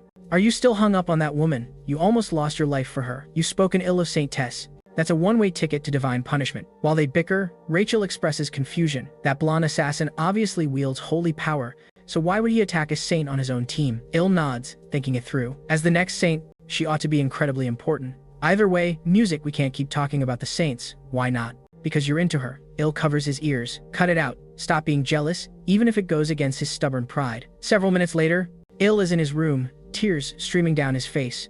Just let my life end now. I'd rather not be human in my next life. Popo watches in total confusion. Are you fretting over that idiot? I think he's become a master in your eyes. To clarify Popo's confusion, Rachel retells what happened just 10 minutes ago. Il was summoned to Hermes' office. I have a serious issue at the moment. I'm bored. Hermes' words catch Il off guard. What does she want music now? I want to see something thrilling. You have 1 month. Go take down a battalion commander. Noticeably troubled, Il's expression shows his panic, while Hermes points out, music, if he feels outmatched, she can assist him, just like she helped Kulkin. Not necessary at all.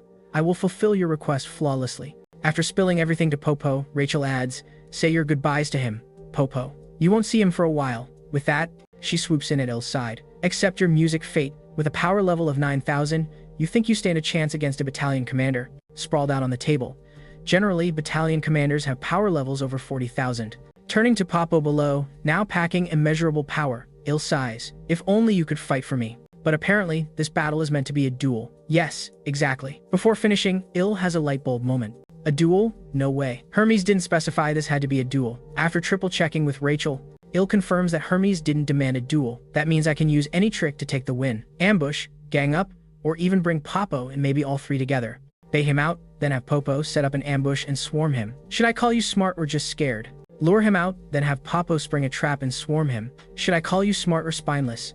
Rachel rolls her eyes at Il's scheme. But now, they've got a real challenge. How to lure out the battalion commander. Yet, this isn't a hurdle for Il. All he needs is to pick some ribs, drizzle honey to entice the blood, then chop up some mushrooms. Of course, he can't forget the spices and garlic, with water-spitting fish as the garnish. Just toss everything into the pot, let it simmer on low for 2 hours, then it burns. But Il seizes the moment to salvage the good parts, finally topping it off with a sprinkle of scallions. Flawless. With this delightful dish, I bet no battalion commander could resist. Meanwhile, in the camp across, the easygoing commander Doris leisurely enjoys his meal. After getting rid of the nuisance Azulu from his ranks, he's finally found real peace. But then a soldier bursts in with news. Head chef Il wants an audience. Doris waves him off without a second thought, insisting returning Azulu is out of the question.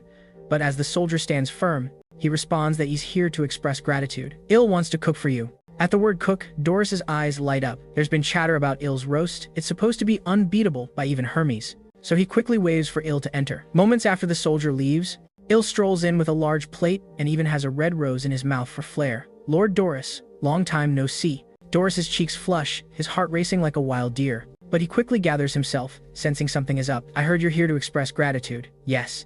Because of your support a month ago, I successfully became the head chef. Il sets the plate in front of Doris. expressing gratitude to Lord Doris with a dish I prepared just for you. I hope you enjoy it. Doris disregards Ill's words, his eyes fixated on the dish before him. Wait, what's that smell? He grabs a huge rib without a second thought. The enticing aroma drives him wild with curiosity. Forget gratitude, he's dying to taste the meat. Doris shoves the meat in his mouth and savors it. Then, horrible sounds erupt from his mouth. So delicious, I can't handle it. Ah, a flash of murderous intent flickers across Ill's face, but it disappears quickly. Doris remains oblivious. This meat is amazing, Doris exclaims, his face flushed, seemingly only now feeling any shame about his earlier conduct. I'm glad you like it. Ill forces a smile, looking genuinely pleased. Well, I'll take my leave. Ill contains his revulsion, turns and opens the door. But the moment he steps outside, Ill regurgitates everything he's eaten this week. How to describe? What I witnessed? Purely disgusting. Absolutely repugnant. I must finish this pig off. So, Ill spends a week delivering meals to Doris, regularly feeding him meat to turn him into a meat addict, then planning to take him out in the woods. That was Ill's initial plan. But today, after tasting the food, Doris suddenly looks troubled and pauses.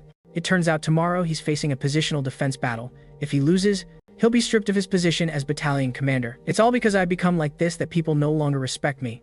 Doris gazes at his oversized form with a smirk, then shovels the meat down in huge bites, while Ill plunges into deep sorrow. It's finished.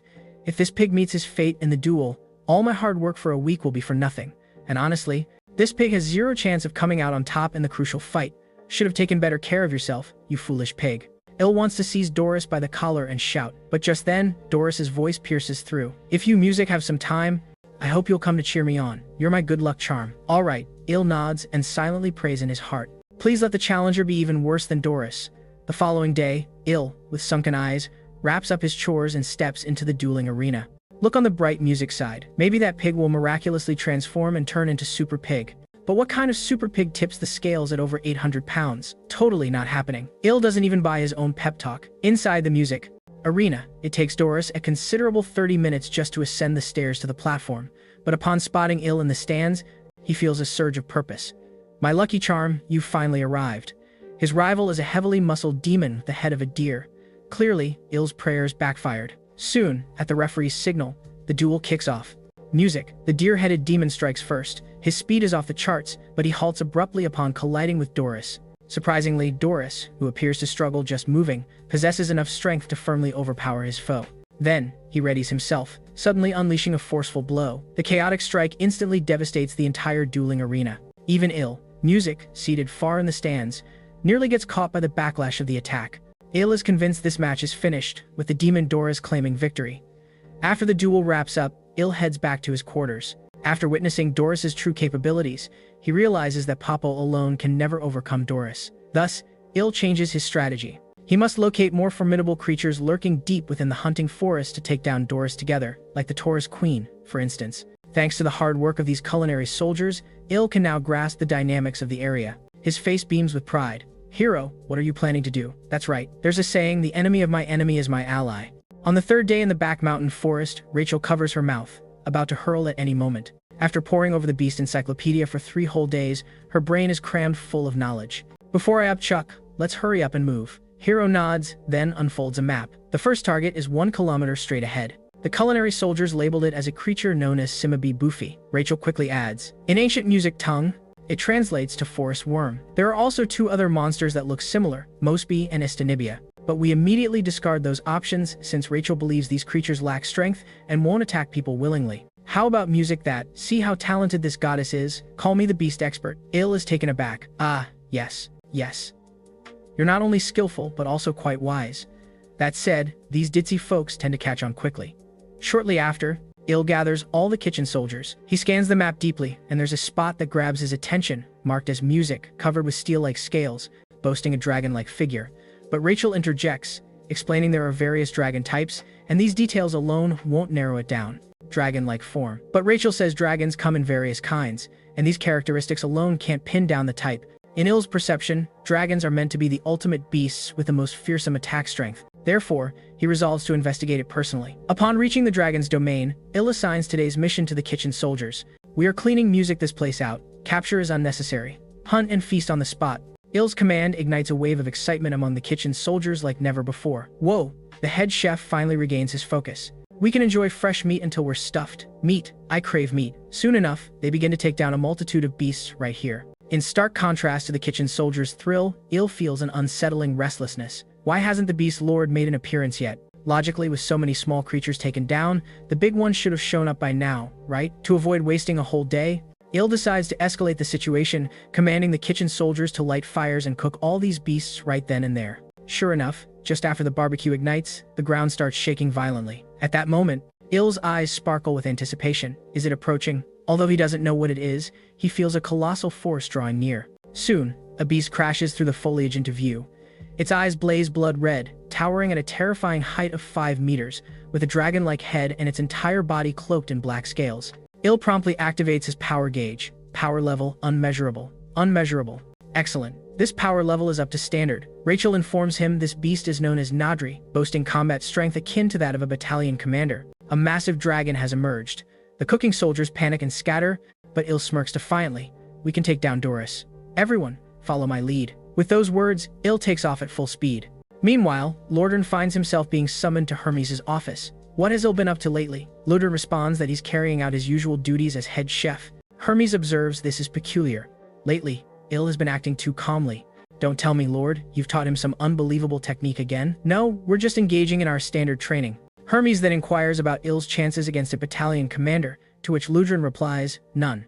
Although Il has been calm recently, Lordran has sensed something unusual. I heard he's been getting close to Doris lately. You mean that pig? Hermes looks bewildered.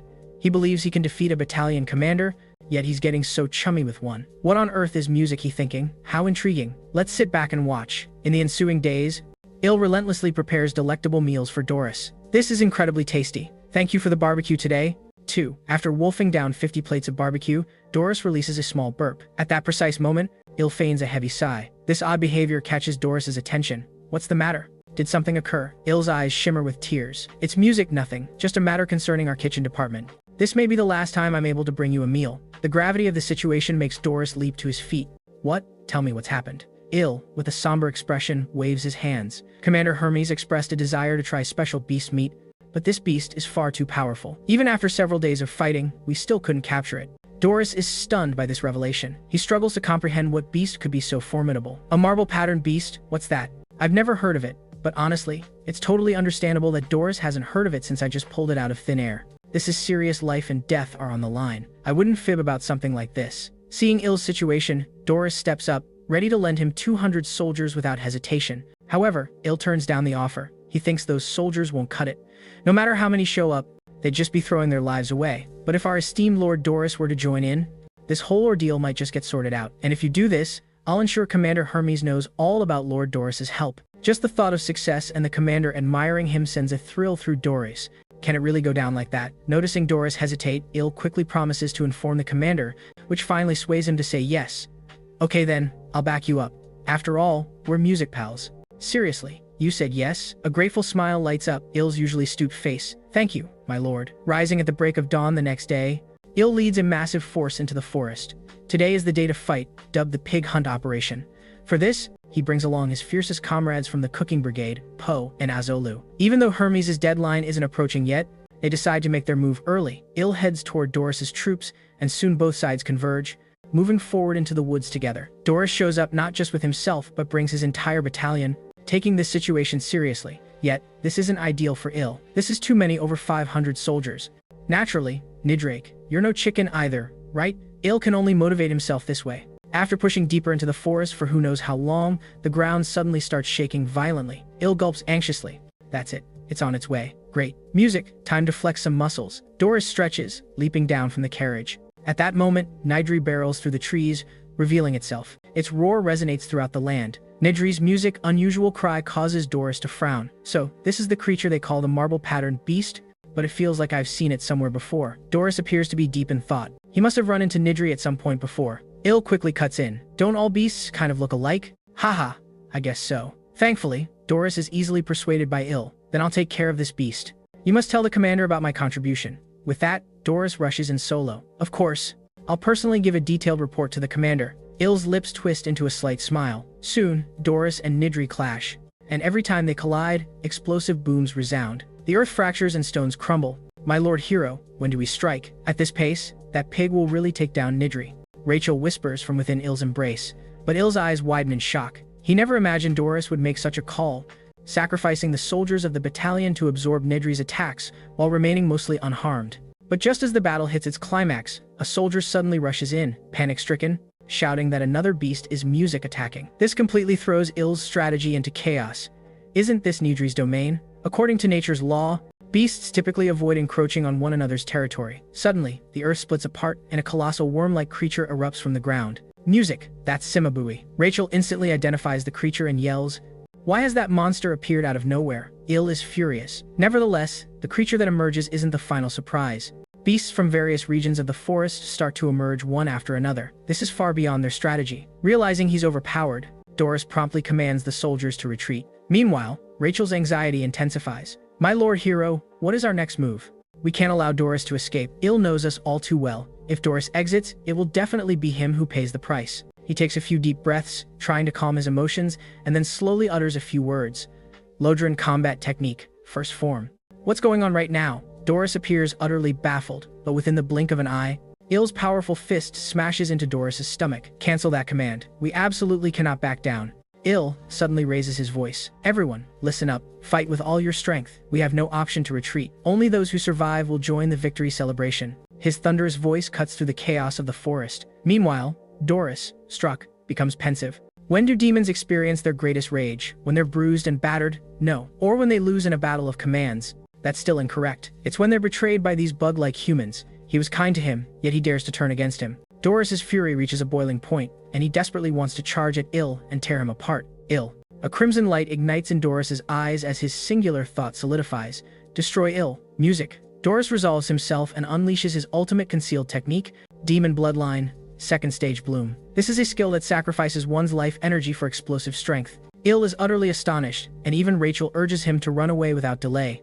But Doris's attack is ruthless and indiscriminate. His battle aura radiates from him like a shockwave, and the nearby beast, Simabuffy, collapses instantly. Music. Luckily, Il is at a safe distance, so his injuries aren't too grave, but Doris's rage remains undiminished. "I'll rip you apart." In this critical moment, Il recalls he still has his two ace cards, Popo and Azalu. Where on earth are they? Rachel expresses her concern. They appear to have been pulled into Simabuffy's burrow. Hearing this, Il feels utterly despairing, meaning he must confront Doris alone, an almost insurmountable task. However, music at that moment. Doris's shaking body suddenly coughs twice, blood trickling from his lips. This realization hits Il. Doris's devastating technique surely carries severe repercussions. So, Il immediately bolts in the opposite direction. Rachel, hastily tell me about the nearby beasts. Toward the 11 o'clock direction. If you go straight, you'll encounter the ogre territory. Ogres are powerful beings with combat prowess generally above 30,000. However, for Doris, in the Bloom of Blossom's second stage form, they're like trash on the pavement, easily brushed aside. Just like that, one chases while the other flees, the chase enduring for about 10 minutes. Doris's patience thins out, prompting him to halt and unleash the third stage of Bloom of Blossom. Instantly, music waves of immense power surge endlessly from within him. Yet at that instant, a sharp pain pierces Doris's heart, followed by violent coughing, fresh blood spilling from his mouth in torrents. Rachel senses the demon energy within him is fading fast. "What's going on, music? Have I hit my limit? I must have drained too much stamina during the pursuit." Recognizing the gravity of the situation, Doris bolts. "Hey, where do you think you're running off to? Pal, just wait. Once I'm back on my feet, you're finished." Maybe he's just worn out. Doris barely makes it a few paces when Il catches up. "You can't get away." Il tightens his fist, channeling all his mana into it. Lodran Combat Art, 7th form, Destruction Shockwave. Yet, to music his surprise, even in a vulnerable state, Doris absorbs his most powerful attack. The mana from both sides crashes in the air, threatening to rip the earth apart at any moment. But then, an unseen force interrupts the battle, sending Il flying across the field. Damn it, what just happened? Confused, he looks up, only to find Doris clinging desperately to Hermes' leg, pleading for mercy. "Please save me, Commander." Yet, he's met with an explosion of demonic energy from Hermes. "Shut up, Doris. How foolish can you be to get wrecked like this by a mere human?" Doris promptly clams up, taking advantage of their momentary distraction as Il lunges forward, swift as a shadow, just like we agreed. At this music instant, I have taken down a battalion commander. The moment he finishes, Il's kick connects hard with the back of Doris's head, stating, "Defeating a battalion commander ain't wrong." Hermes' wide grin stretches across his face. How amusing. Music, laughter erupts uncontrollably. In the office, Hermes asks, "I told you to take down a battalion commander, And this is how you did it? I tried every tactic, but I didn't expect the troops to get this chaotic. After hearing Il's explanation, Hermes can't help but laugh. What kind of thoughts led you to that conclusion? I'd love to crack that open and see. Il freezes at this. Please, restrain your curiosity. I would be incredibly music grateful. Hermes senses Il is twisting her words, but recognizing this is the first time, she begrudgingly admits that Il completed the task. I'm not fond of this. Don't let it happen again. Il can only nod like a docile subordinate. Yes, my lord. Thank you very much. Back at Popo's place, Il collapses onto the floor. Phew, I honestly thought I was a goner. Today was utterly tiring. Every second felt like balancing on the edge of a knife. By the way, what was that power boost Doris used? It seems like some unique martial skill of the demon race. We might want to ask that monitor about it. Overhearing the chat, Popo, resting at home, peeks out and calls out tentatively. All right, music, all right. Popo worked hard as well. I'm sorry I couldn't look after you better. Upon hearing this, Popo chirps cheerfully, clearly indicating it's all good. Ah, so adorable. Il continues petting Popo's head. On that note, I do feel a bit bad for Doris. He treated me pretty well, yet I tricked him in the end. Really? You don't seem guilty in the slightest to me. Rachel's gaze transforms into sharp slits. No, I truly apologize. I'm genuinely regretful. Il hides his face with both hands, yet his smiling lips sneak through. Music, look at you, grinning like a fool. Come on, lower your hands. After taking down Doris, Il skyrockets to level 420. His combat power surging to an alarming 13,936 points. Impressive. Music. Let's ride this wave and push ahead. Time to celebrate with a drink. Rachel strides over with a hefty mug of beer. Here's to defeating Doris. 3 days later at dawn, Il shows up at the training grounds bright and early, even 30 minutes ahead of Ludrin. You made it, Ludrin. Yes. Kudos on conquering Doris. I appreciate that. Il moves closer, seizing the chance to ask, Ludrin, are you familiar with Battle Aura? Ludrin closes his eyes for a moment, nodding after some thought. Though it might be a bit early, with you, I'll allow it. To be honest, Ludrin had intended to introduce Battle Aura much later due to its deadly risks. Practicing Battle Aura without proper foundations could destroy one's body. Ludrin starts to explain the essence of Battle Aura. Battle Aura splits into two main types. The first is tangible Battle Aura that follows specific technique patterns. Music. The second is intangible Battle Aura, like a flowing breath, lacking definite patterns unlike the regular kind. Intangible Battle Aura is significantly rarer, and the bloom of blossom that Doris utilized falls under this category. Based on Il's insights, the first type serves as an offensive skill, while the second acts as a buff skill. Ludrin continues. Evolution form is an ancient combat technique. Music. Anyone proficient with demon energy can grasp it, but very few attempt it because the side effects can be painfully severe. Il ponders. Could I also learn this evolution form? I feel a dark magic within me too. Yet, Ludrin clarifies that it merely exists in his body, not dark magic conjured by him. Then it should be fine, right? Even if things go south, we've got Lady Absin watching over us. Il is eager to master this risky technique. Ludrin rubs his forehead, bowing his head, deep in contemplation for a long while. Il instantly kneels and clings to Ludrin's leg. If you don't teach me, I'm done for. You know Commander Hermes' nature. She might force me into a duel with a regiment commander tomorrow. Given Il's urgent pleas, Ludrin has no choice but to concede, but warns him that it may put his life in jeopardy. Understood. Each second I stay here, I gamble with my life. Let's get started. Meanwhile, in the underground prison of the Galen Empire's cathedral, a bloodied and bruised man hangs before the Pope, none other than Asur Geffen. Having failed to rescue the saints, he's now branded a criminal. His cracked lips quiver. The Pope. Is it about to begin? Another session of torture, a so-called penance. The Pope nods, affirming Geffen's statement. I'll provide you a chance to redeem your sins. The Pope's nauseating words make him feel sick. But Osil isn't ready to meet his end just yet. What chance? Eliminate Ablis and Marriott. The Pope's demeanor, music turns icy. Geffen thinks he must have misheard. What did you just say? Why? This doesn't add up. Eliminate the candidate saints? What do you profit from this? The Pope remains silent, simply stating that no explanation is necessary. Geffen shakes his head in disbelief. There's no way I can take on this mission. The glutton in the Black Castle is beyond my capabilities. The Pope's stern demeanor instantly softens upon hearing this. No need to stress, we'll strike when the glutton is away. Plus, music. I'll send 3 knights to back you up. This time, you must succeed, Geffen. The path to glory leaves no room for failure. Meanwhile, on the opposite side, after unleashing the evolution form for the first time, Il is foaming at the mouth and collapses to the floor, barely alive. Luckily, Ludrin calls for Absin. Are you both out of your minds? Forcing a human to train with a combat technique meant for demons, Il claimed he was alright, and over time, the demon energy coursing through him would wane. Ablicin glares at Ludrin with a menacing look. Are you a cleric when you're not even an expert yourself? How can you guarantee that this is safe? If we do nothing, Il's chances of survival drop below 1%. Earlier, she sealed the demon energy within him, but now it's all been unleashed. In this dire circumstance, Absin has a singular approach to fully bind the demonic power inside Ill's body with his music flesh. This radically differs from before, when the demonic power merely lingered. It's a core transformation of humanity that shouldn't logically be feasible. I'll employ holy power to suppress the demon energy. Then I'll spread it widely and evenly, adjusting the concentration in each area until it's at a level his body can tolerate. Is this truly feasible? Ludren's expression becomes serious. I'm not so sure either. I've never attempted this before, and there's no precedent. The demon energy might retaliate against the holy power and go berserk. Abels holds onto Ill's hand, but regardless, we have no choice but to give it a shot.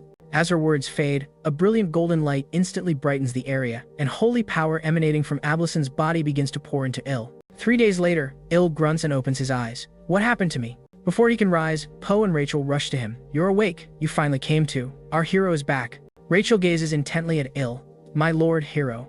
Are you all right? I'm fine, Ill replies weakly. His memory fades at the evolution form, but his body feels normal. Ill checks his status screen. Just as I feared, the box symbol that recently appeared has now transformed into demon energy. I'm really in trouble now, Rachel. Can a hero even have demon energy? Shortly after, Ill regains consciousness. Hermes and Ludren come rushing in with the news. I told you he'd wake up, didn't I? Hermes listens intently to Ludren's tale and finds it intriguing. You tried to shift demon energy into human power? With such an exciting concept, why didn't you share it with me? Hermes' tone suddenly drops.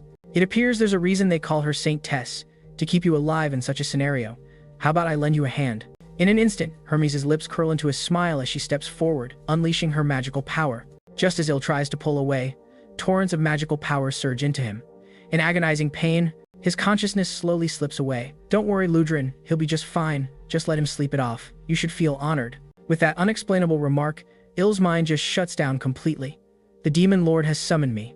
I have to leave, Ludren. I have something important to give you. In an instant, 3 days flew by since Hermes departed, and the collapsed Ill thankfully recovers swiftly, all due to Ablison's tireless efforts.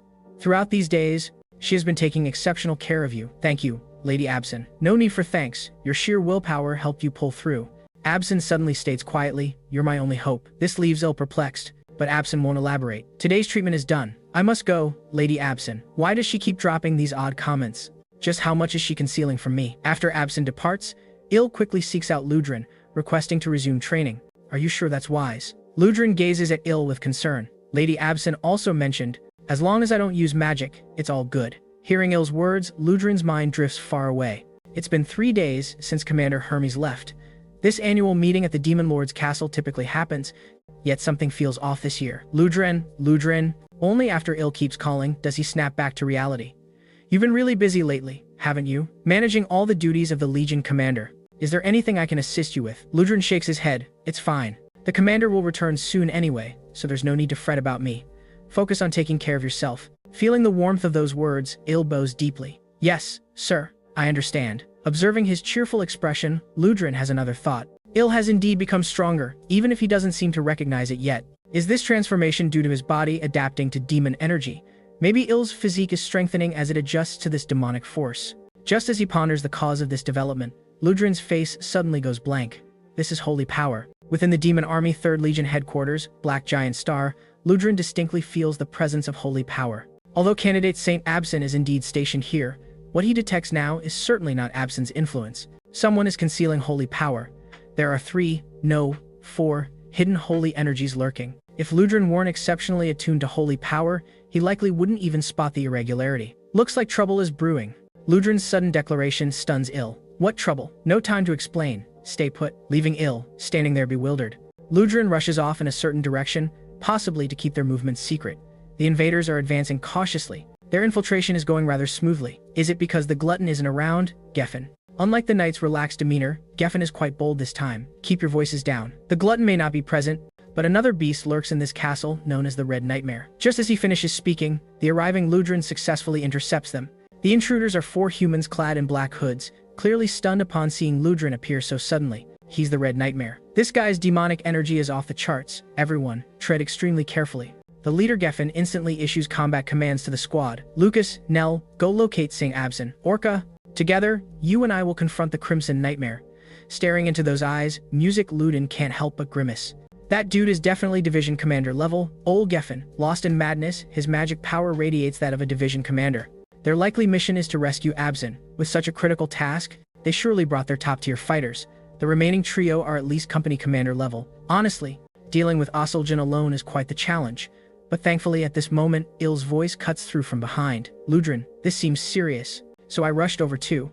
Although Lordrin's outwardly saying, "Didn't I tell you to stay put and wait for me?" Inside, he's bursting with gratitude. Listen, Il, their target is the Saints. As Ludrin music elaborates, he removes his necklace and tosses it to him. Take the Saints and run instantly. Use this necklace as proof to call the senior officers of our unit. Got it. Il nods without a second thought. At that same moment, the human side starts to mobilize. Gefan and Lodrin are locked in heated combat. Stop him. If this spirals out of control, it'll become a real problem. Two knights immediately pursue Il. Without the commander's orders, you cannot take the Saints at all. In this tense moment, Lodrin slams his fist into the ground. Lodrin's combat technique, 7th form. Explosion shockwave. The moment his fist hits the ground, a massive boom echoes as the earth shakes. Thanks to Ludrin's assistance, Il makes a clean getaway, rushing straight to Absin's room. At that instant, the hero system suddenly activates. Evil villains are attempting to eliminate Absin Marriott. As the hero, music, you must protect this candidate, Saint Tess. Objective, safeguard Absin Marriott. Reward, 1,000 hero points. Evil villains trying to take down Absin Marriott. This claim sounds absurd, as that group is likely a rescue team sent by the Holy Galen Empire. So, aren't they the heroes? And that reward is too generous. They're offering an incredible 1,000 hero points. Il shakes his head to clear away distractions and bursts into the Saint Tess's room. Humans. Humans have infiltrated again. It's the same group as before. We need to skedaddle fast. With Ludrin's necklace in hand, the Minotaurs guarding the Saint Tess don't impede music. The invaders are here. By Ludrin's orders, we'll defend this place to the death and stop anyone from entering. Human, grab the Saint Tess and dash out quickly. Time is of the essence, so Il scoops Absin up in his arms. Please excuse my unceremoniousness. At the Demon Army 3rd Legion headquarters, Commander Royal is currently in a session with the officers. Right now, 2 commanders are stationed at the Black Castle, overseeing 5 battalion commanders each. Following Doris's battle death, only 9 battalion commanders remain. Suddenly, during the meeting, a goblin bursts in with an urgent report. Emergency. A human carrying Ludrin's necklace has arrived. He claims humans are attacking the castle in search of the Saints. What's happening? Confused, Royal steps out to confront Il. This commander looks just like a human. Il recognizes him. He's that high-ranking demon from Doris's commander selection battle. Break it down for me. Every single detail. Il pulls out Lodrin's necklace and reveals everything that just went down. Upon hearing this, Royal's expression turns to total confusion. How could humans want to eliminate the Saints? That's insane. But in the next instant, as if sensing something, he screams for everyone to clear the way. And sure enough, 2 dark figures suddenly swoop down from above. They are zeroing in on the Saints. Although Royal quickly attempts to immobilize them, the distance is just too great. He won't make it in time. Just like the hero's journey foretold, this group's mission isn't about saving Absin, it's about eliminating him. Razor-sharp blades rush towards them, relentless in their intent to slice through anything. Ludrin's combat technique, the 7th form, explosion shockwave. In this tense moment, Il manages to land a hit on the attackers.